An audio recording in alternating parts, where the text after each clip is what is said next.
आदाब। इस्तकबाल है आपका इस प्रोग्राम में जिसमें बात होती है आपके हक की, आपके हुकूक की। शादी, ब्याह, ये सिर्फ दो इंसानों का रिश्ता नहीं बल्कि दो खानदानों का, दो तहजीबों का संगम है।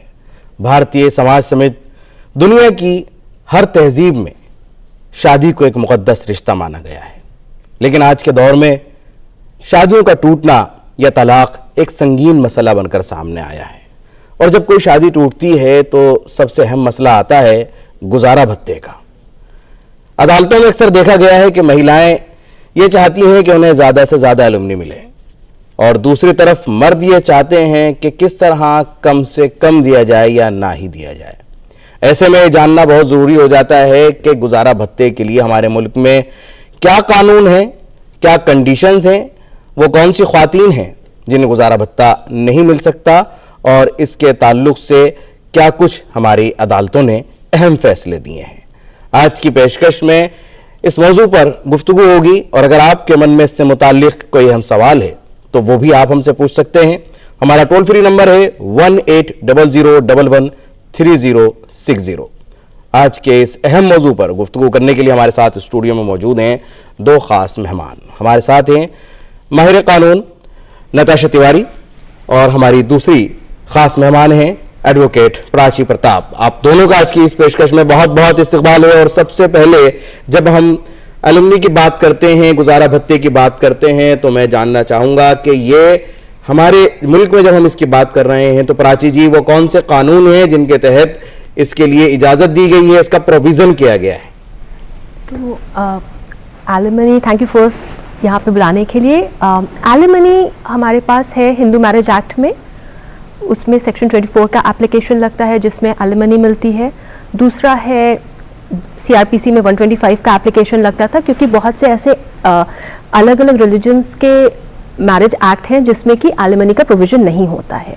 यानी पर्सनल लॉज की आप बात कर रहे हैं उसकी वजह से? हाँ, पर्सनल लॉज में सब में है नहीं, एंड यूनिफॉर्म सिविल कोड है नहीं हमारे पास, तो सीआरपीसी में 125 की एप्लीकेशन लगती थी, जो अब भारतीय नागरिक सुरक्षा संहिता में 144 की एप्लीकेशन लगती है, जिसमें औरत या आदमी दोनों एलिमनी की डिमांड कर सकते हैं।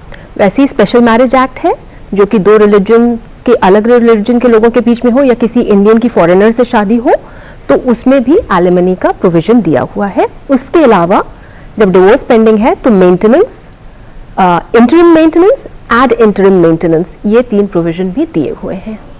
आपने बहुत अच्छी बात कही कि जब डिवोर्स पेंडिंग है तब भी एक इंतजाम किया गया, तो जिस पर आपने मेंटेनेंस की बात की है मैं चाहूँगा उस पर भी आप रोशनी डालें, क्योंकि तलाक के बाद तो ये गुजारे भत्ते का एक प्रोसेस आता है, लेकिन उस दौरान जब तक वो मुकदमा चल रहा है उस दौरान किस तरह से खातून मेंटेनेंस ले सकती है और कितनी तरह का मेंटेनेंस उसको दिया जा सकता है? जी प्राची। तो मेंटेनेंस का प्रोविजन इसलिए दिया हुआ है कि मान लीजिए किसी हस्बैंड या वाइफ ने अचानक से डिवोर्स के लिए फाइल कर दिया। काफ़ी अक्सर जो हम लोग देखते हैं उसमें होता है आदमी ने फाइल कर दिया है, औरत हमेशा से घर में रही है या वो अगर बाहर भी काम करती है तो वो उतना नहीं कमाती है कि वो अपना गुजारा कर सके। जैसे एक केस था जहाँ पे कि औरत को 18,000 मेंटेनेंस मिल रहा था, तो और उसके हस्बैंड ने बोला कि ये तो कमा रही है, इसको मैं क्यों मेंटेनेंस दूँ। तो जो कोर्ट का ऑर्डर है उन्होंने कहा कि आप 1 लाख कमा रहे, वो अपने माँ बाप के साथ रह रही है, अब उसके पास रहने के लिए घर भी नहीं है, तो उसको मेंटेनेंस चाहिए जब तक ये डिवोर्स पिटिशन चल रहा है।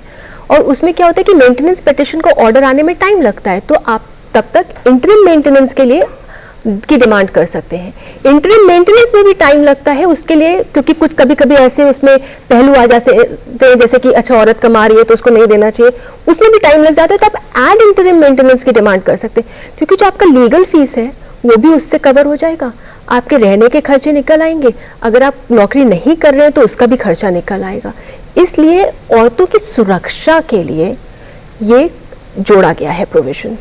औरतों की सुरक्षा के लिए जोड़ा गया है, लेकिन क्या सुरक्षा से आगे बढ़कर एक लग्जरी लाइफ भी इसके जरिए जी जा सकती है? इस पर भी हम गुफ्तगू करेंगे, लेकिन सबसे पहले नताशा जी से समझने की कोशिश करेंगे कि जब किसी की शादी होती है, ब्याह होता है, और उसके बाद कहीं एक समय के बाद ये टूटने की नौबत आती है या मनमुटाव बढ़ जाता है, तब ऐसी नौबत आती है, क्या शादी के अगले ही दिन किसी के आज फेरे होते हैं या आज निकाह होता है, उसके अगले ही दिन या उसके बहुत ही कम समय के अंदर ही इस तरह की नौबत आती है, तो जब भी ये उसको तलाक अगर होती है तो ये गुजारा भत्ता या एलिमनी उसको देना पड़ेगा? नहीं सर, सबसे पहले तो thank you so much for inviting me here. और मैं इस बात से बिल्कुल भी इत्तेफाक नहीं रखती हूँ कि अगर शादी के 2-3 हफ्ते में या 1 महीने में ही ऐसी नौबत आ जाती है कि औरत और मर्द को अलग होना पड़े और उसमें एलिमनी का डिमांड किया जाए। अगर कोई ऐसी सिचुएशन नहीं है जैसे कि डोमेस्टिक वायलेंस या डाउरी या ऐसा कुछ नहीं है, तो मुझे नहीं लगता कि इसमें एलिमनी देनी चाहिए।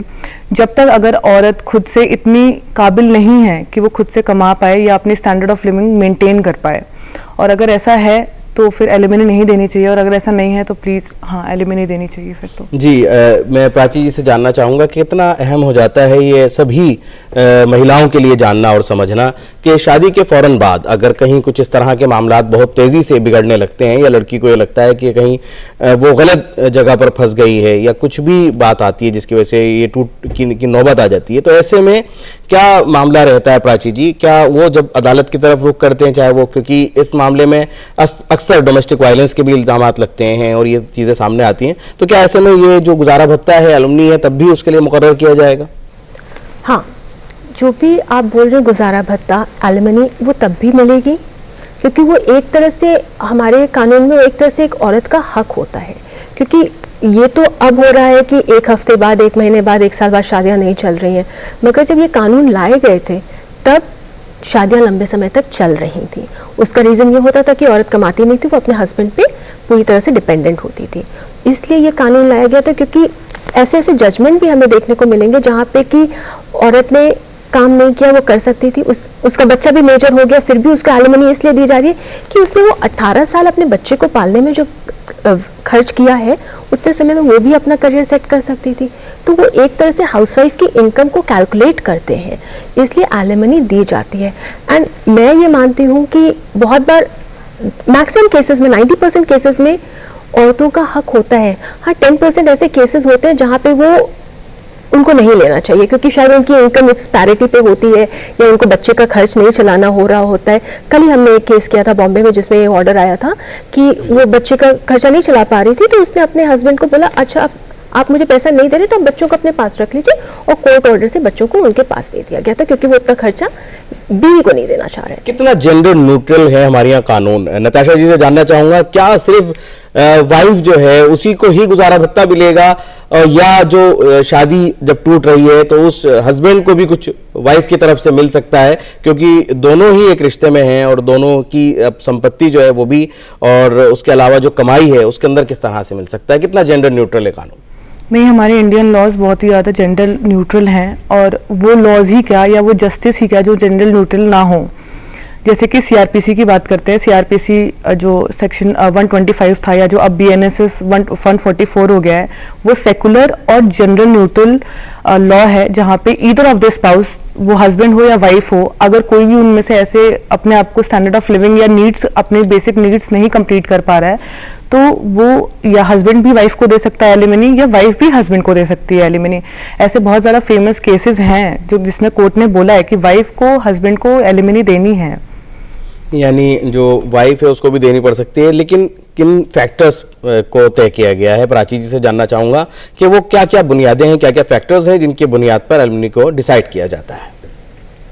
एलिमनी डिसाइड करने के अभी सुप्रीम कोर्ट ने जून में कुछ ग्राउंड्स ले किए थे, उसमें से मतलब एक रफ तौर पे अगर बताया सके, इंस्टेड ऑफ गोइंग डिटेल में जाने की जगह, उसमें है कि स्टैंडर्ड ऑफ लिविंग आपका क्या था जब आपकी शादी हो गई थी, उसके बाद आप कितना कमाते हैं, आप बच्चे का भरण पोषण कर सकते हैं कि नहीं, ये कुछ मोटे मोटे पॉइंट्स हैं जिसपे कि एलिमनी तय की जाती है।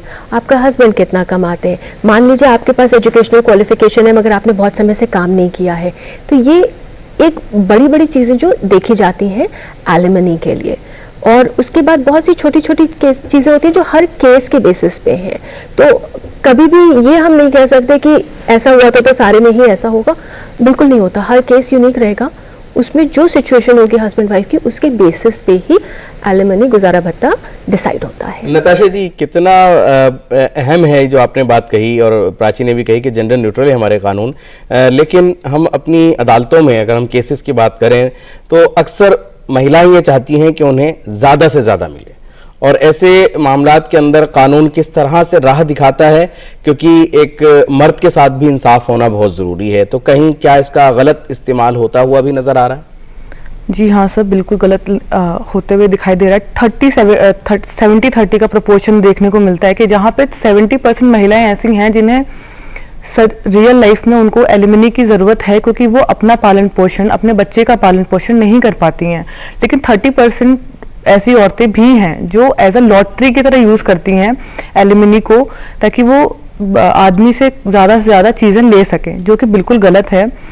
अभी हमने बहुत 1-2 साल पहले ये केस आया था, अतुल सुभाष का केस, जहाँ पे इतना ज़्यादा उसे प्रताड़ित कर दिया गया था कि उनके पास कोई और चारा नहीं बल्कि एक सुसाइडल ही चारा दिखा और उन्होंने वो ज़्यादा अपनाया।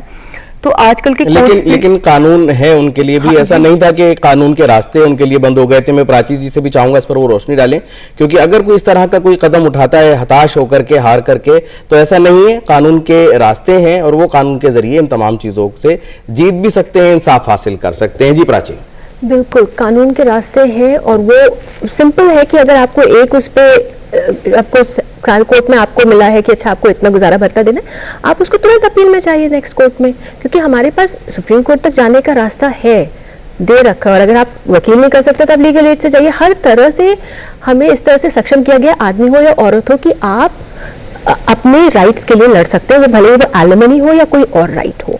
और अभी इसी साल का एक केस था, बहुत काफ़ी न्यूज़ में भी आया था, जिसमें कि औरत मांग रही थी 12 करोड़ का फ्लैट और BMW। तो उन्होंने बोला कि भाई आप 3 जजेस की बेंच सुप्रीम कोर्ट ने उसको डिसाइड किया था। बड़ा अहम है इस वक्त ये जो हमारे व्यूअर्स सुन रहे होंगे कि 12 करोड़ का फ्लैट और BMW, यानी अब ये देखिए कि एलुमनी भी यहाँ तक पहुँच गया है कि इस तरह की डिमांड्स भी सामने आती हैं। तो क्या हमारी अदालतों ने ऐसे मामलात में क्या कुछ कहा है? मैं चाहूँगा उस पर भी आप रोशनी डालें। तो उसमें बोला गया कि क्योंकि वो औरत कमा सकती थी और उसने फिर अपने हस्बैंड का बोला कि आप उनकी लिंक्डइन प्रोफाइल देखिए, उनके पास तो बहुत है, ये है वो है, मगर वो उस वक्त काम नहीं कर रहे थे। तो ये भी नोट करने की बात है कि अदालत ने कहा कि हम लिंक्डइन प्रोफाइल नहीं देखेंगे, वो पहले क्या कर रहे थे। अभी की बात, इसको निपटाने की ज़रूरत है। तो फिर फाइनली ये डिसाइड हुआ कि अच्छा जो 4 करोड़ का फ्लैट है वो आप ले लीजिए बॉम्बे का, 12 करोड़ का छोड़ दीजिए और BMW छोड़ दीजिए। तो मतलब ऐसा नहीं है कि कुछ भी नहीं हुआ, कुछ तो मिला, क्योंकि कभी भी अदालत बहुत कम केसेस होते हैं जिसमें अदालत बिल्कुल नहीं देती है औरतों को, मैक्सिमम में देती है। और इसमें एक चीज़ और मैं ऐड करना चाहूँगी औरतों के राइट्स के लिए, जो अदालतें करती हैं इंडिया में 99% केसेस में जो ट्रांसफ़र पिटिशन आते हैं, मान लीजिए हस्बैंड दिल्ली में, उन्होंने दिल्ली में फाइल कर दिया डिवोर्स का केस, औरत है बैंगलोर में, वो बैंगलोर में से लड़ी, तो वो बोलेगी कि अच्छा मैं क्यों बैंगलोर जाऊँ, आप मेरा केस मैं क्यों दिल्ली आऊँ, आप मेरा केस बैंगलोर में ट्रांसफर की। तो इसके ट्रांसफर पिटिशन आते हैं, उसमें भी अदालतें मोस्टली वुमेन की फेवर में देती है डिवोर्स केसेस में। तो हमारे यहाँ जेंडर न्यूट्रल है, मगर जेंडर न्यूट्रलिटी लाने के लिए भी औरत को ऊपर सक्षम बनाना पड़ता है, और वो कोर्ट जरूर कर रही है हर स्टेप। सक्षम बना पाए, और सक्षम के साथ साथ हमने ये भी कोशिश की कि कहीं किसी के साथ नाइंसाफी ना हो। एक खातून अगर उसको तलाक भी हो जाती है तो वो एक बाइज्जत जिंदगी बसर कर सके, इसके लिए गुजारा भत्ता तय किया गया है, उसका एक प्रावधान है, उसका इंतज़ाम किया गया है। लेकिन ऐसे भी मामला सामने आए हैं जहां उन्होंने एक लग्जरी लाइफ जीने के लिए गुजारा भत्ते की डिमांड की। नताशा जी से चाहूँगा कि इस तरह के जब मामला कोर्ट के सामने आते हैं तो किस तरह से हमारी अदालतें फैसला कर रही हैं और हमारी अदालतों का क्या कहना है? सर, इन केसेस में कोर्ट सामने से चेक्स एंड बैलेंस का यूज़ करती है, जहां वो साफ साफ देखती है कि औरत का या मर्द का जो भी गुजारे भत्ते के लिए आया हुआ है, वहाँ पे वही देखती है कि क्या वो उसकी नीड है या वो एज अ लॉटरी या एज अ लग्जरी उसे यूज़ कर रहा है। जैसे कि बहुत ही फेमस केस था श्वेता तिवारी का भी, वहाँ पे उसे एलिमनी तो नहीं बोला गया, उसे बाद में आउट ऑफ कोर्ट सेटलमेंट हुआ। वहाँ पे श्वेता तिवारी ने अपनी पीस के लिए और अपनी बेटी को अपने एक्स हस्बैंड से दूर रखने के लिए उन्होंने 93 लाख का फ्लैट उन्हें दे दिया, ताकि वो उनसे दूर रहें और उनकी बेटी से दूर रहें। यह एक सवाल उठता है, प्राची से जानना चाहूँगा कि जब हम बात करते हैं यहाँ जैसे गुजारा भत्ते की हम बात कर रहे हैं और इसके अंदर एक पॉइंट बच्चों का भी आया, बच्चों की कस्टडी का भी आया है, तो क्या जो उसको महिला के लिए, जिस हम एलुमनी के ऊपर आज हम गुफ्तगू कर रहे हैं, गुजारा भत्ते पर हम गुफ्तगू कर रहे हैं, वो उस खातून के लिए होता है जिसको तलाक हो गई है, या उसी में वो बच्चे भी शामिल हैं जो बच्चे उस खातून के पास चाइल्ड कस्टडी के तौर पर आए? राइट, अब बहुत अच्छा सवाल आपने पूछा है, क्योंकि ये क्लाइंट्स भी हमसे पूछते हैं कि बच्चे के लिए मिलेगा कि सिर्फ वाइफ के लिए। नहीं, बच्चे के लिए भी मिलेगा, और उसमें depend upon case to case. उसमें ऐसा भी हुआ है कि बच्चे की पूरी एजुकेशन का खर्चा कॉलेज तक का दे, ऐसा भी हुआ है जिसमें बेटियां होती है कि बच्चे की शादी भी कराएंगे हस्बैंड डिवोर्स के बाद, उनको उसका भी इंतजाम करना है जिस हद तक वो सक्षम हो। और तो बच्चे का जो होता है मेंटेनेंस के लिए जो जाता है पैसा, वो अलग से जाता है, और उसमें भी एक प्रोविजन दे रखा है, क्योंकि इन्फ्लेशन होता है, या मान लीजिए ज़रूरतें बढ़ गई, बच्चा शायद बीमार हो जाए, या बच्चे को ज़्यादा ट्यूशन लग जाए, या वो उसका स्कूल बदल जाए, तो उसके लिए वो एक बार डिसाइड अगर हो भी जाएगा कोर्ट से, तो फिर से आप अप्लाई कर सकते हैं उसको रिकंसिडर करने के लिए, रिविजन के लिए। तो वो प्रोविजन है। एक तरह से देखा जाए तो 15% इंक्रीमेंट भी बोला जाता है कि अच्छा 1 पॉइंट के बाद 3 साल के बाद 15% बढ़ा दी जाए एलिमनी मेंटेनेंस, क्योंकि इन्फ्लेशन हो रहा है हर 3 साल के बाद। मतलब कुछ कुछ केसेस में ऐसा देखा गया है कि बढ़ाते हैं, तो वो एक प्रीसीडिंग केस हो जाता है कि अच्छा उस केस में ऐसा होता है तो हम उसके बेसिस पे अपील कर सकते हैं। एक और सवाल आपसे मैं जानना चाहूँगा, एक हस्बैंड कब तक एक तलाकशुदा अपनी वाइफ को, जो अब वाइफ नहीं रही, उसको कब तक वो एलिमनी देगा, कब तक गुजारा भत्ता देगा? क्या इसकी कोई कंडीशन भी तय की गई है? हाँ, इसकी कंडीशन बोथ एलिमनी और मेंटेनेंस दोनों में ये है। मेंटेनेंस जब मैं बोल रही हूँ, क्योंकि जब डिवोर्स हो जाता है, डिवोर्स जब तक नहीं होता है तब तक के लिए मेंटेनेंस डिसाइड होता है। तो हमने ऐसे केसेस भी देखे हैं जिसमें कि मेंटेनेंस मिल रहा है, डिवोर्स अभी पेंडिंग है, तब तक औरत ने दूसरी शादी कर ली, तो उस पर स्टे मिल जाता है कोर्ट से। आप अप्लाई करेंगे ऑफकोर्स तभी मिलेगा। कोई भी चीज़ बाय डिफॉल्ट नहीं होती, हर चीज़ का एप्लीकेशन देना ज़रूरी है। और ये चीज़ इसलिए मैं बोल रही हूँ क्योंकि ऐसे केसेस आए हैं जहाँ पे एलिमनी का एप्लीकेशन मेंशन नहीं था, एप्लीकेशन नहीं गया है, तो उसमें डिवोर्स के वक्त एलिमनी नहीं डिसाइड हुई है। किस वक्त ये एप्लीकेशन लगा देनी चाहिए? अगर कोई तलाक का मामला चल रहा है, क्या उसी के साथ तलाक के लिए जिस वक्त एप्लीकेशन लगाते हैं उसी के साथ साथ ये लगाई जाती है दरखास्त, या जब डिवोर्स ग्रांट हो जाएगी उसके बाद में की? बिल्कुल उसी वक्त लगानी। एप्लीकेशन में एलिमनी डिवोर्स के पिटीशन में आपको मेंशन करनी पड़ेगी, उसी वक्त उसकी एप्लीकेशन जाएगी। और जो हम मेंटेनेंस की बात कर रहे हैं, वो जब डिवोर्स फाइल हो रहा है, आपके हस्बैंड ने किया हो या आपने किया, उसके साथ ही मेंटेनेंस, क्योंकि मेंटेनेंस कैलकुलेट होता है जिस दिन पति पत्नी अलग होते हैं उस दिन से। और यहाँ पे मैं एक बहुत अच्छा केस मेंशन करना चाहूंगी क्योंकि बहुत इंपॉर्टेंट केस रहा है। उसमें था कि हस्बैंड ने ऑस्ट्रेलिया में डिवोर्स दे दिया था, यहाँ पे वाइफ का मेंटेनेंस चल रहा था, तकरीबन 10 करोड़ बैक में कैलकुलेट होके मेंटेनेंस आया था 12 साल में, तो इंटरेस्ट लग के। तो हस्बैंड ने बोला मेरे पास इंडिया में कोई प्रॉपर्टी नहीं है, मैं मेंटेनेंस नहीं दे सकता। उस केस में पहली बार कोर्ट ने कहा कि हस्बैंड अपने पिता की प्रॉपर्टी, जो एंसेस्ट्रल प्रॉपर्टी है, उसको बेचे। उनके फादर को बोला कि आप बेचेंगे और उस औरत को उसका मेंटेनेंस दिया जाएगा क्योंकि वो उसका अधिकार है। यानी जो उसको विरासत में जायदाद मिली है हस्बैंड को, उसके बाप दादा की पुश्तैनी जायदाद उसके पास है, तो क्या उसको उसके अंदर भी उसको देना पड़ेगा वाइफ को हिस्सा उसमें से? बिल्कुल होता नहीं है, हिस्सा नहीं दिया जाता है, मगर ये मेंटेनेंस का था क्योंकि उस हस्बैंड ने कहा मैं ऑस्ट्रेलिया में हूँ, मेरे पास पैसा नहीं है, मैं इंडिया में 10 करोड़ नहीं दे सकता। तो उसमें बोला गया अच्छा कोर्ट अटैच करेगी प्रॉपर्टी, उससे दिया जाए, आप हक नहीं मार सकते।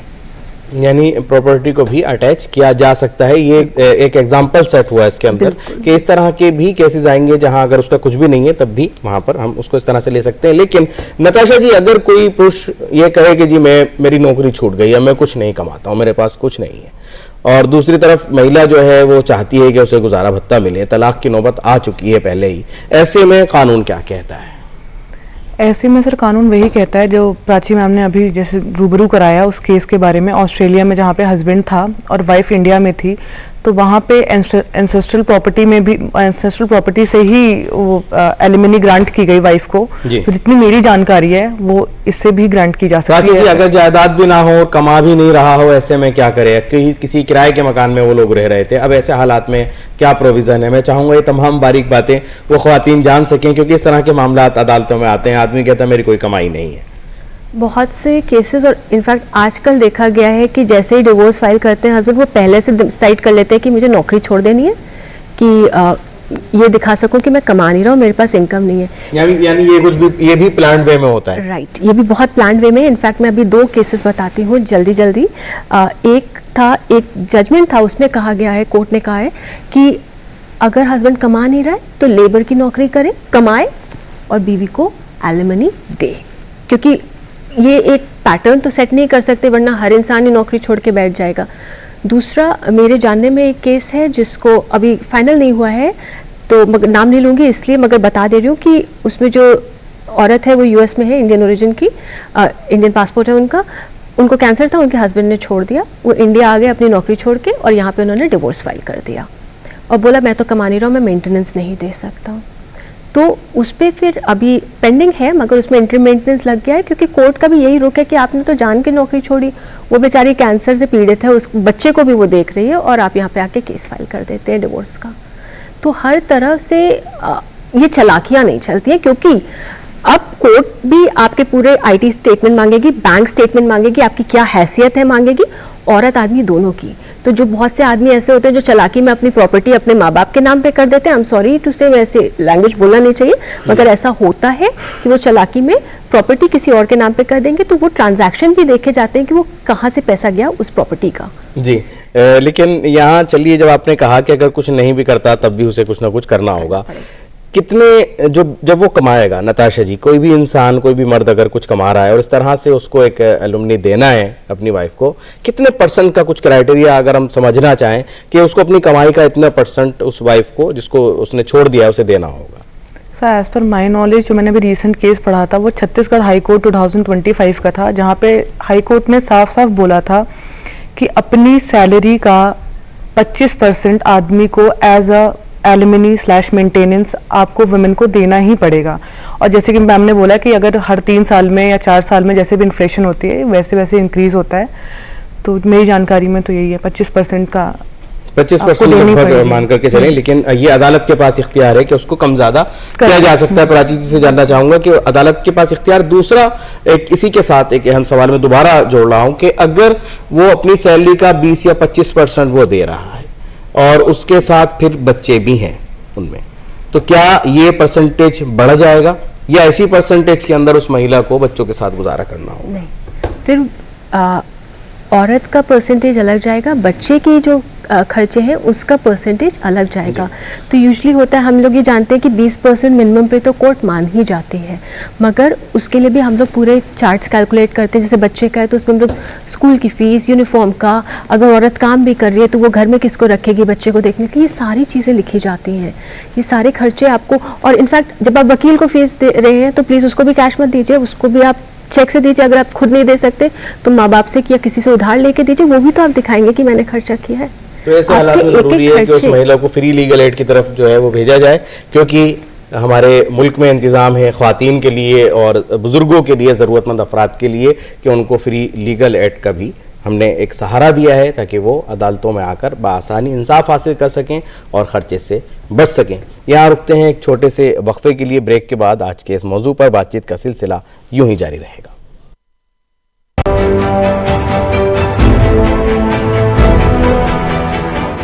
दिल्ली राज्य विधिक सेवाएं प्राधिकरण कानूनी पहलुओं पर सलाह देकर और पात्र व्यक्ति को वकील नियुक्त करके मुफ्त और सक्षम कानूनी सेवाएं प्रदान करता है। पात्रता: महिलाएं एवं बच्चे, कस्टडी में व्यक्ति, दिव्यांग व्यक्ति, एसिड अटैक पीड़ित, SC ST, HIV/AIDS संक्रमित व्यक्ति, मानव व्यापार या बिगाड़ का शिकार व्यक्ति, औद्योगिक कर्मी, वरिष्ठ नागरिक अथवा किन्नर जिनकी वार्षिक आय 4 लाख से कम हो, वह व्यक्ति जिनकी वार्षिक आय 3 लाख से कम हो। टोल फ्री 24/7 हेल्पलाइन 1516 पर आज ही संपर्क करें।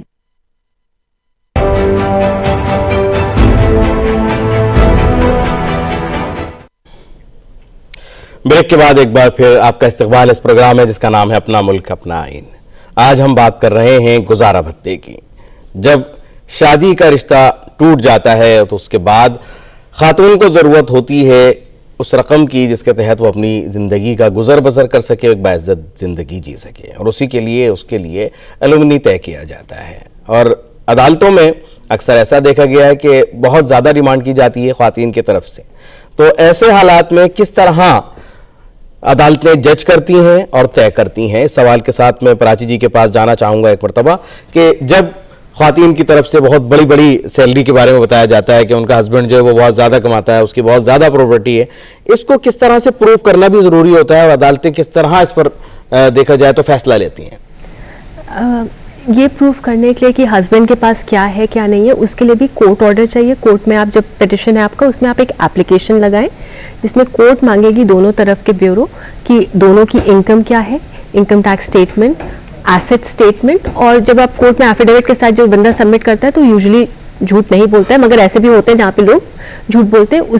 अगर आपको ऐसा लग रहा है कि कोई गलत बता रहा है, कोर्ट में गलत एफिडेविट दिया है और आप ऑफकोर्स प्रूफ करने में टाइम लगेगा, तो आप आरटीआई में डाल के निकलवा लीजिए कि आपके हस्बैंड इस कंपनी में है कि नहीं है, उनकी इतनी इनकम है कि नहीं है। क्योंकि ऐसा केसेस आए हैं, अभी बॉम्बे हाई कोर्ट में इसी साल आया है एक केस जिसमें आरटीआई से औरत ने निकलवाया था कि उसके हस्बैंड की इनकम क्या है। तो झूठ तो लोग बोलते हैं, और मैं ये नहीं बोल रही कि सिर्फ हस्बैंड झूठ बोलते हैं, वाइफ भी झूठ बोलती है कि हमारी इनकम नहीं है या नहीं है। उसके लिए कोर्ट ऑर्डर मंगवाइए, कोर्ट मांगेगी कि किसके पास कितना है और उस हिसाब से तय करेगी। हमने भी एक केस किया था, सुप्रीम कोर्ट तक आया था ये केस, उसमें हस्बैंड के पास 2 फ्लैट थे, उसने नहीं बताया, और उसकी जो माइनर डॉटर थी जो वाइफ के पास कस्टडी में थी, बाद में कोर्ट ऑर्डर में उसने बोला कि उसके पास 2 फ्लैट थे और उसमें से एक फ्लैट माइनर डॉटर को दिया। लेकिन अक्सर कुछ ऐसे भी मामलात हमारे सामने आए हैं। खैर, हमने इस मुद्दे पर तो भी चर्चा की कि जहां अक्सर ख्वातीन ज़्यादा डिमांड करती हैं, लेकिन दूसरा पहलू ये भी है कि बहुत सारे मामलात के अंदर मर्द देना नहीं चाहते और अपनी सैलरी के बारे में वो सही मालूमात नहीं देने देते, ना ये बताते हैं कि उनकी जायदाद कितनी है। और कुछ जगहों पर ऐसा भी हो जाता है कि जो घर के लोग हैं वो जल्द से जल्द अपने उस बेटे को बेदखल कर देते हैं, ताकि जब हम उसे बेदखल कर देंगे तो प्रॉपर्टी में से भी कुछ नहीं देना पड़ेगा। ऐसे मामलात को हमारी अदालतें किस तरह से हैंडल करती हैं? अगर बेदखल कर दिया प्लानिंग से या जानबूझकर या वकील के कहने पर, तो फिर ऐसे में क्या फिर उसके पास जायदाद तो नहीं है, कमाई भी बहुत ज़्यादा नहीं है, तो क्या इस मामले में वाकई फिर जो उसका गुजारा भत्ता है वो कम मुकर्रर होगा? ऐसे में केस टू केस बेसिस पे होगा, क्योंकि वो देखेंगे कि बेदखल कब किया। पहला केस फाइल करने के बाद, अगर मैं पहला केस बोलती हूँ, उससे मेरा कहने का मतलब है डिवोर्स पिटिशन होगा, उसके साथ अगर बच्चे हैं तो कस्टडी का पिटिशन जाएगा, हो सकता है डोमेस्टिक वायलेंस का भी केस हो, क्योंकि मतलब ऐसा होता है कि आजकल जजेस ने भी बोला है कि 5 केसेस एक साथ फूल की तरह भेंट किए जाते हैं। तो ये देखेंगे कि जो भी केसेस हुए तो उसके बीच में बेदखली हुई है कि पहले से बेदखली हुई है। वो एक टाइमलाइन ट्रेस करेंगे सच जानने के लिए कि असलियत में हुआ क्या है। अगर ये प्रूव होता है कि यही सही में बेदखल किया गया है तो कोर्ट उस पर दूसरा रुख लेगी। मगर ऐसे भी केसेस देखे गए हैं जहाँ पे बेदखली दिखाई गई है मगर वो एडमिसिबल नहीं होगी, क्योंकि वो फर्जी है, फ्रॉडुलेंट है, तो उसमें कोर्ट का ऑर्डर दूसरा जाता है कि नहीं देंगे, देना पड़ेगा, अगर हस्बैंड नहीं दे रहा तो इन लॉस देंगे। बहुत खूब, यानी इस चीज़ का बहुत अच्छी तरीके से ख्याल रखा जाता है कि केस फाइल होने के बाद में ये बेदखली की जा रही है या एक लंबे अरसे पहले इसको कर दिया गया था। अक्सर जो मामले आते हैं इसके अंदर बहुत ज़्यादा उलझ जाते हैं सिर्फ एलुमनी की वजह से, और इसमें कितना % देना है क्या नहीं देना है।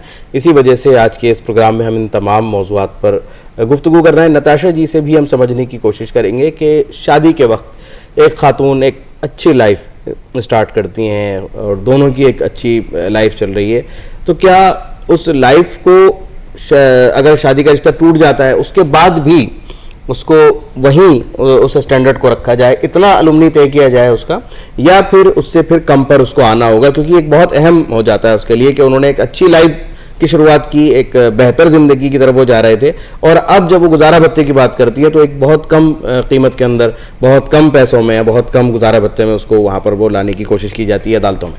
जी सर, इसका एक बहुत अच्छा सुप्रीम कोर्ट जजमेंट है जो 2019-20 में ही आया है। उसमें साफ साफ सुप्रीम कोर्ट ये कहती है कि अगर वुमेन की शादी 5 से 10 साल से ज़्यादा की है तो जो उसमें स्टैंडर्ड ऑफ लिविंग है वुमेन की, वो हस्बैंड को मेंटेन करना पड़ेगा।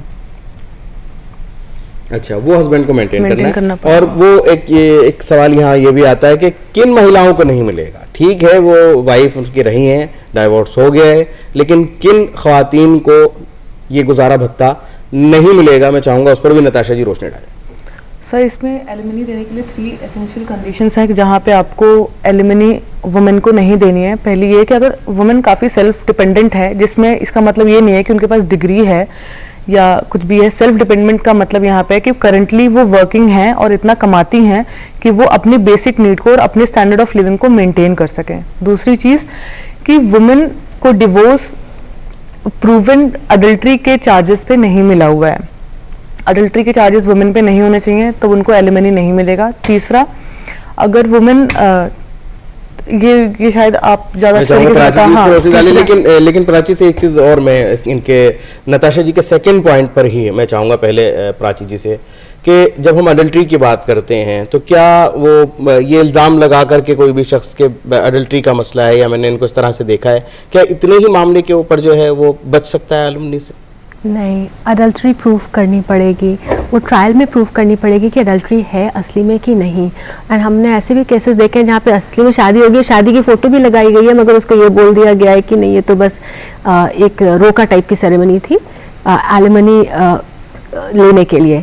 मगर और इसमें एक चीज़ और ऐड करना चाहूँगी, क्योंकि हम लोग अडल्ट्री की बात कर रहे हैं, अडल्ट्री प्रूफ करनी पड़ेगी तो बता चुकी हूँ, बट लिव इन रिलेशनशिप्स जो होते हैं बहुत अहम मुद्दा, मैं उस पर आने वाला था क्योंकि आज के दौर का हॉट टॉपिक है। बिल्कुल बिल्कुल, हाँ, क्या कहना चाहते हैं? तो बस ये कहते हैं कि लिव इन रिलेशनशिप्स जो होते हैं उसमें भी एलिमनी मिलती है डिपेंडिंग अपॉन कि कितने समय तक था। और अगर लिव इन रिलेशनशिप में भी कोई बच्चा है, पैदा हुआ है, तो उसके भी खर्चे उठाने पड़ेंगे उस आदमी को। जी नताशा जी, कितना अहम मसला है आज के दौर में लिव इन का, और जहां हम देखते हैं कि रजिस्ट्रेशन नहीं है शादी का, लिव इन में रह रहे हैं, और उसके बाद अब लोग भी तो हम आगे जाएंगे, गुजारा भत्ते पर तो आगे बढ़ेंगे, लेकिन क्या ये लोग डाइवोर्स के लिए भी जा सकते हैं कोर्ट की तरफ, और उसके बाद कैसे इसमें तय होगा? सर मुझे तो नहीं लगता कि लिव इन रिलेशनशिप में डाइवोर्स का कोई चार्जेस लगते होंगे, लेकिन लिव इन रिलेशनशिप 5 से ज़्यादा साल अगर कोई साथ में रह रहा है लिव इन रिलेशनशिप में, तो वो इक्विवेलेंट टू शादी ही मानी जाएगी। और अगर उसमें बच्चा भी है तो वो बच्चा लेजिटिमेट है, और एलिमनी के साथ साथ आपके हस्बैंड को मेंटेनेंस भी बच्चे के लिए देनी पड़ेगी। यानी बिल्कुल उसी तरह जिस तरह से एक शादीशुदा और रजिस्टर्ड मैरिज के बाद अगर कुछ ऐसा मामला होता है तो उनको दिया जाता है। इसमें प्राची ये भी देखा गया है कि अगर बहुत ज़्यादा डिमांड आती है तो अदालतों ने उसको कंसिडर भी नहीं किया है, तो क्या क्राइटेरिया माना गया है अदालतों की तरफ से कि एक लग्जरी लाइफ के लिए ही एलुमनी नहीं देना है, हमें एक स्टैंडर्ड लाइफ के लिए देना है? तो मैं चाहूँगा उस पर भी रोशनी डालें कि किस तरह के मामला सामने आते हैं और हमारी अदालतों ने किस तरह से उनको बखूबी हैंडल करके इस तरह के फैसले दिए हैं जिससे पूरे समाज ने इन मामलों को समझा है और जाना है। बिल्कुल आप सही कह रहे हैं, क्योंकि आजकल जो ट्रेंड हो गया है कि ज़्यादा से ज़्यादा एलिमनी ले ली जाए एक लग्जरी लाइफस्टाइल मेंटेन करने के लिए, और अदालतें इस पे वो भी समझती हैं कि एक स्टैंडर्ड ऑफ लिविंग शादी के बाद का क्या होता है, एक औरत कितना करने में सक्षम है और कहाँ पे वो बैरियर क्रॉस करके इंसान लग्जरी की तरफ जा रहा है। तो इसके लिए वो पुराने स्टैंडर्ड ऑफ लिविंग को भी देखते हैं, कैसे रह रहे थे, कहाँ पे रह रहे थे, किस तरह का मकान था, कितने का था, कितना खर्चा महीने का हो रहा था, और उसके बाद उनमें से कौन से खर्चे सबसे ज़रूरी हैं उसको देखा जाता है, उसके बाद आगे के खर्चों को देखा जाता है। और इसमें मैं ये भी जोड़ना चाहूँगी कि ऐसी भी औरतें होती हैं जो बहुत अच्छी फैमिली की हैं, खुद कमा रही हैं, और वो अपने हस्बैंड से शादी के वक्त एलिमनी लेने के लिए मना कर देती हैं। अगर डाइवोर्स फाइल कर दिया है और दूसरी तरफ कहीं से हस्बैंड को ये पता लगता है कि इनका कहीं अफेयर भी चल रहा है, तो ऐसे में इधर डाइवोर्स फाइल हुआ है और इधर जो है एक मामला भी सामने आ रहा है, क्या उन मामलात को लेकर के जो हस्बैंड है उसको उसी वक्त अदालत का रुख कर लेना चाहिए? जी प्राची जी। बिल्कुल नहीं लेना चाहिए, क्योंकि अगर ऑनेस्टली अगर ऐसा लग रहा है कि एडल्ट्री है, और आजकल के जो हम लोग केसेस देख रहे हैं उनके बेसिस पे आप ले लीजिए, अदालत का रुख लीजिए, और अदालत का रुख न भी लें तो एक होता है प्री लिटिगेशन मीडिएशन, आप पहले उसमें चले जाइए, आप अपने देख लीजिए, अगर सुलझ जाता है तो म्यूचुअल कंसेंट में फाइल कर देंगे, लड़ने की ज़रूरत ही नहीं पड़ेगी, जल्दी सेटल हो जाएगा। और जो अदालत में भी डिवोर्स फाइल होते हैं उसमें भी एक मौका दिया जाता है मीडिएशन में जाने का, वहाँ पे म्यूचुअल में हो जाए, क्योंकि हर तरफ से दो बातें हैं जो अदालत चाहती है। पहली चीज़ कि किसी भी तरह से सुलह हो जाए, इंसान या तो साथ में रहे, अगर बनती नहीं है तो वो साथ में न भी रहे, मगर वो डिवोर्स जल्दी ख़त्म हो, ज़्यादा लंबे समय तक ना चले, ज़्यादा लंबे समय तक ना चले। लेकिन अगर मामले में कुछ इस तरह के मोड़ आ जाएं कि जहां ये लगे नताशा जी के ठीक है हस्बैंड को देनी पड़ रही है एलुमनी, वो दे रहा है, गुजारा भत्ता चल रहा है, और उसे खबर लगती है कि जिसको उसने तलाक दे दी थी उस खातून का अब निकाह या उसकी शादी कहीं और हो गई, देन अब वो क्या करे, उसको कैसे बचना है अब वहाँ से? सर जितनी मेरी जानकारी है मुझे नहीं लगता उसके बाद हस्बैंड को उनको या तो उनकी शादी हो जाए या उनका कहीं रिलेशनशिप हो तो हस्बैंड को वहाँ पे एलिमनी देने की जरूरत नहीं है। इसकी एक जी, प्राची, एप्लीकेशन मैं चाहूंगा इसी सवाल पर आपसे भी एक ओपिनियन लेना कि अफेयर की बुनियाद पर एलिमनी जो है रोक दिया जाएगा या शादी की बुनियाद पर एलिमनी खत्म कर दी जाएगी? बिल्कुल, दोनों की बुनियाद पे एलिमनी या मेंटेनेंस खत्म हो जाता है, क्योंकि एक तो होता है कि डिवोर्स में होता है एक परमानेंट एलिमनी होती है, उसके बाद आप मंथली नहीं लेंगे, और कुछ में होता है कि अच्छा इतना अमाउंट दे दिया, उसके बाद एक मंथली एलिमनी चलती रहती है जिसमें बच्चे भी हो या वाइफ का खर्चे का भी हो, तो उसमें वो रोक की जा सकती है अगर औरत ने दूसरी शादी कर ली या औरत का अफेयर है। हाँ, ये बात आपको प्रूव करनी पड़ेगी, आपको एक एप्लीकेशन मूव करना पड़ेगा हस्बैंड को कोर्ट में, मगर उसके बेसिस पे रोकी जा सकती है। मगर औरत के लिए रोकी जाएगी, बच्चे के लिए नहीं रोकी जाएगी। बच्चे के लिए नहीं रोकी जाएगी। बहुत अच्छा आपने इसमें डाला कि जब हम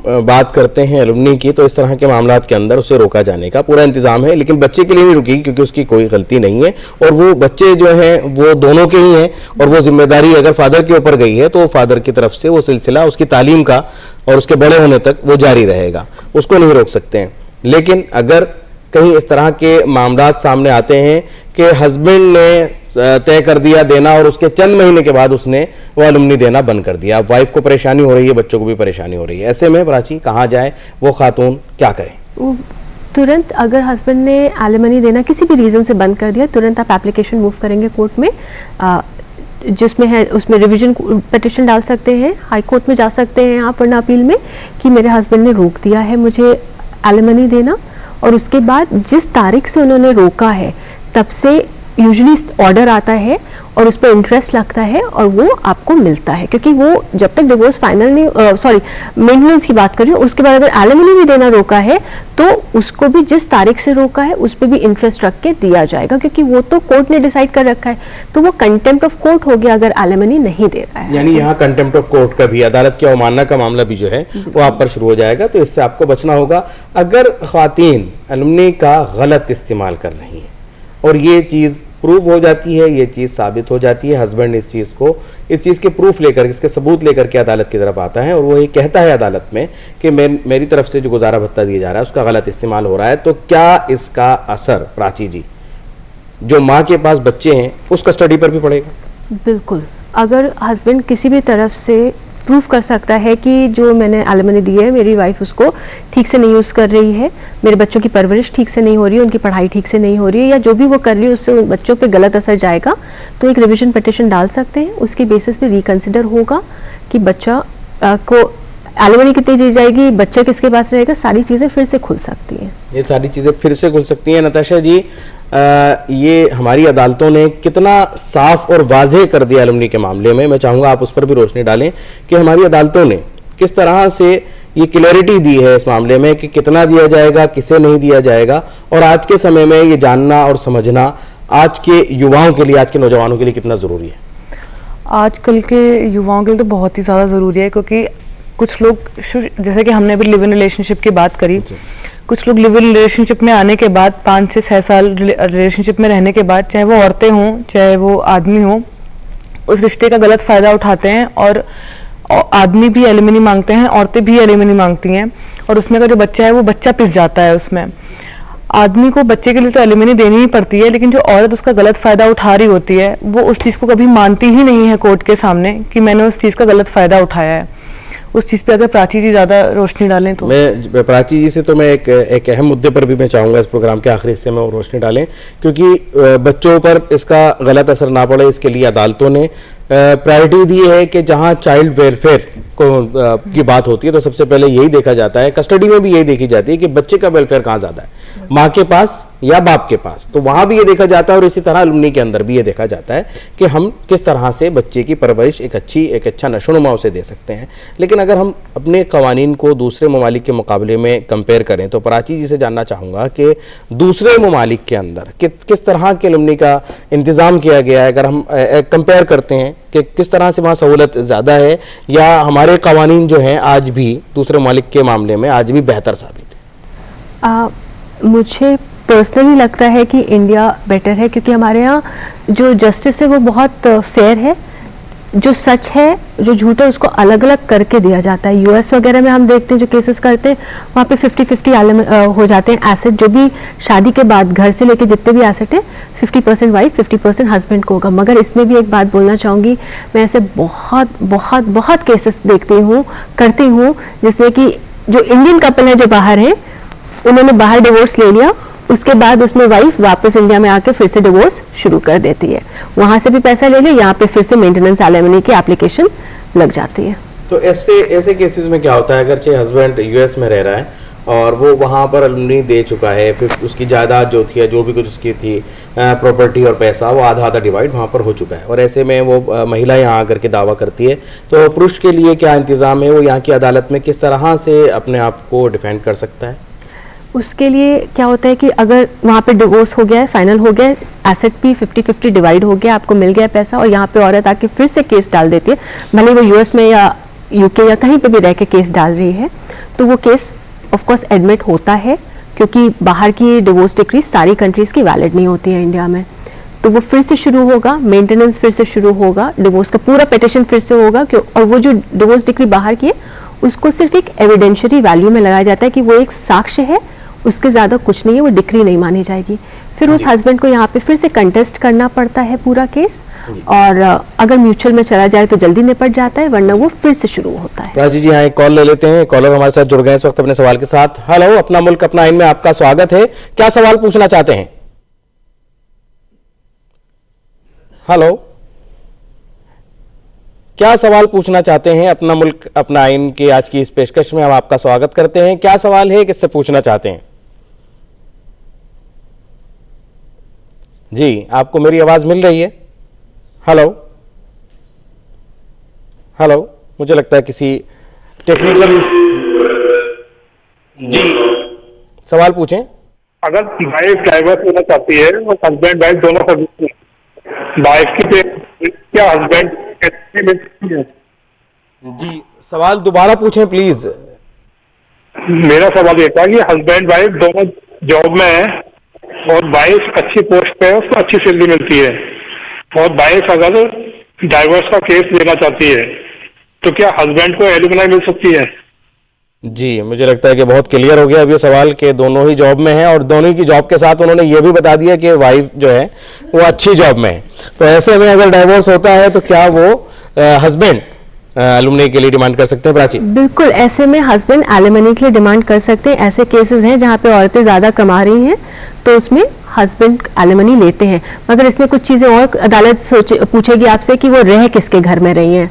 अगर हस्बैंड का घर है तो ये सारी कुछ चीजें देखी जाएंगी, या हस्बैंड के पास कितनी एफडी या पुराना एंसेस्ट्रल मकान या कुछ है कि नहीं है, और वाइफ के पास कितने एसेट्स हैं, उसके बाद एलिमनी डिसाइड होगी। सिर्फ सैलरी के बेसिस पे नहीं होती है, सिर्फ सैलरी के बेसिस पर नहीं होगी। बहुत अच्छा, आपने एक पॉइंट जो था वो सामने आप लेकर के आए हैं कि ये समझना भी जरूरी है। आमतौर पर इसी के तहत जज किया जाता है कि सैलरी किसकी ज्यादा है, लेकिन जो आपने बताया कि अदालत उन तमाम चीज़ों को देखती है कि उसकी जायदाद वो कहाँ रहती हैं, उनको भी देखना और समझना ज़रूरी हो जाता है उस मामले में कि जब आपके ऊपर एक जिम्मेदारी आयद की जा रही है कि जब तक भी अब आपकी ये ज़िंदगी रहेगी, आपको इस वाइफ को जो आप पहले आपके साथ थी अब तलाकशुदा हो चुकी हैं, उसको आपको ये जिम्मेदारी आपके ऊपर ला दी गई है, दे दी गई है कि आपको ये उसको जिम्मेदारी के साथ अदा करना होगा। लेकिन अगर तब भी इस तरह के मामलात नहीं हल होते हैं तो फिर अदालतों की तरफ रुख किया जाता है, और अदालतें इस मामले में फैसले देती रही हैं, जिसकी वजह से जिनके रोशनी में हमने ये जाना और समझा है कि किस तरह एलिमनी के मामलात के अंदर फैसला किया जाता है। मैं बहुत शुक्रगुजार हूँ अपने दोनों खास मेहमानों का आज की इस पेशकश में शामिल होकर इस मौजू पर रोशनी डालने के लिए। आपका बहुत बहुत शुक्रिया। हमारे व्यूवर्स का भी बहुत बहुत शुक्रिया कि आपने आज की इस पेशकश को सुना, इस प्रोग्राम को मोहब्बतों से नवाजा और अपने सवालों को भी आज की इस पेशकश में आपने शामिल किया। हम आज की इस पेशकश को यही मुकम्मल करेंगे और अगले हफ्ते फिर हाजिर होंगे एक अलग मौजू पर गुफ्तगू के साथ। तब तक के लिए हमारी पूरी टीम को दीजिए इजाजत। आदाब।